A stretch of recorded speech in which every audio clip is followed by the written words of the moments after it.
Bernard Bourguignon qui va présenter l'école doctorale 288, Ondes et matières.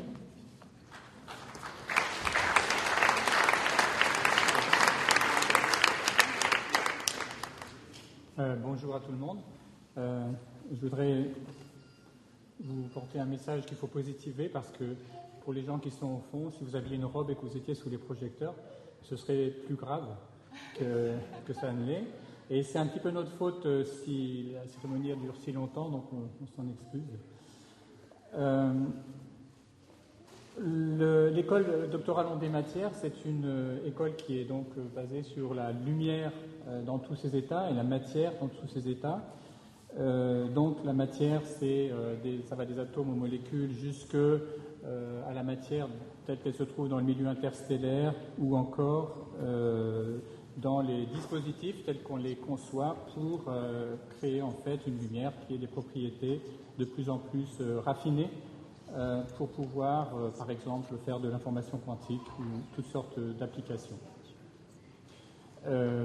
Du point de vue de la lumière, nous utilisons donc des lumières qui sont souvent créées par des lasers.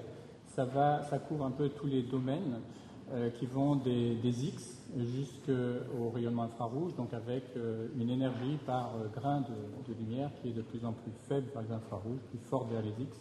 Et cette lumière a aujourd'hui des propriétés tout à fait extraordinaires qu'on ne pouvait pas supposer qu'elles existeraient, je pense qu'il y a encore une trentaine d'années. Lorsque j'étais étudiant, l'optique, c'était un petit peu une discipline qui semblait en train de s'endormir, et en fait, elle a été complètement révolutionnée par les lasers.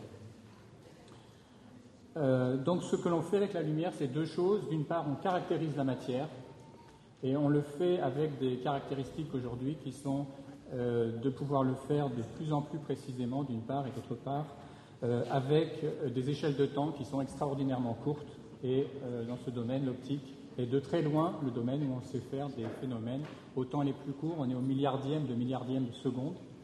Et c'est l'une des grandes caractéristiques de l'optique.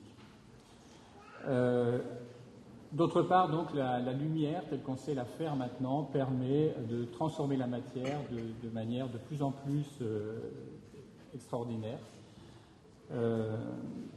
Et je ne vais pas en dire plus, et je vais donc appeler maintenant les doctorants. Tout d'abord, je voudrais quand même dire que la direction d'une école doctorale est quelque chose d'intéressant, très intéressant, beaucoup plus que je m'y attendais, mais que dans cette tâche, si le directeur la faisait seul, il aurait bien du mal quand même à assumer.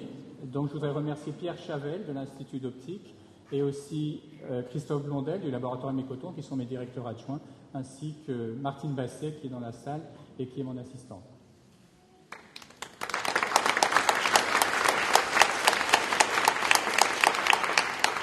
Et puis juste quelques mots pour dire que l'école doctorale en des matières est très orientée vers le plateau de Saclay d'ores et déjà.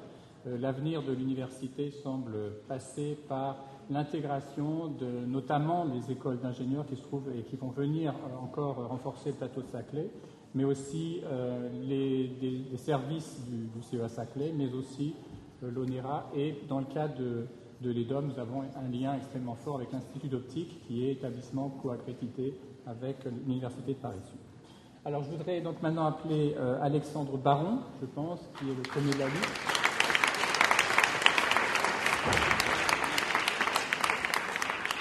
Donc lui, à l'Institut d'optique, il s'est occupé surtout il est dans cette catégorie, disons, où on fabrique des composants sophistiqués pour manipuler la lumière et pour pouvoir l'utiliser après pour toutes sortes d'applications nouvelles.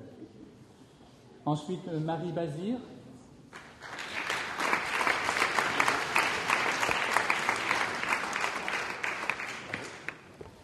Marie Bazir, donc, qui est de l'ISMO et qui est une théoricienne qui a travaillé sur la propriété d'une classe importante de molécules dont on pense qu'elle joue un très grand rôle dans le milieu interstellaire, qui s'appelle les PAH. Étienne Gaufre.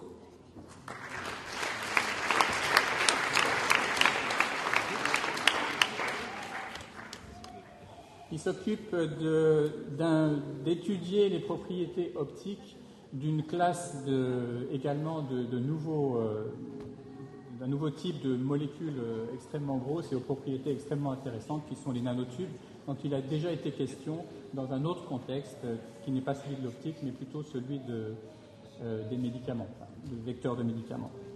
Ensuite, Patrick Jacquet.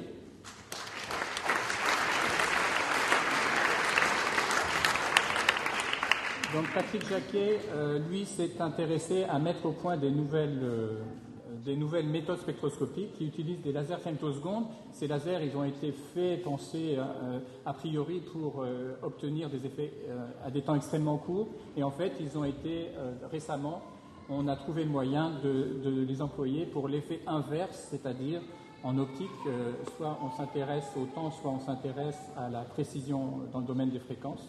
Et donc, on sait aussi maintenant utiliser les impulsions femtosecondes pour avoir une spectroscopie à extrêmement haute résolution et très très haute sensibilité.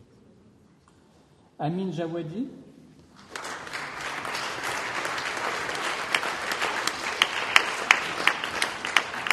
Lui s'intéresse donc c'est également un théoricien qui s'est intéressé à des aspects très importants de la matière froide.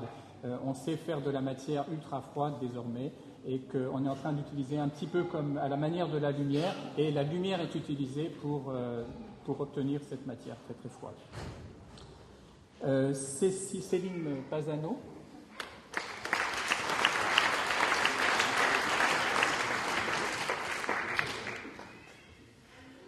Donc elle est dans cette ligne de la nanophotonique et de la création de dispositifs qui permettent également d'obtenir de la lumière aux propriétés jamais obtenues précédemment. Et enfin, Jérôme Ruggiero.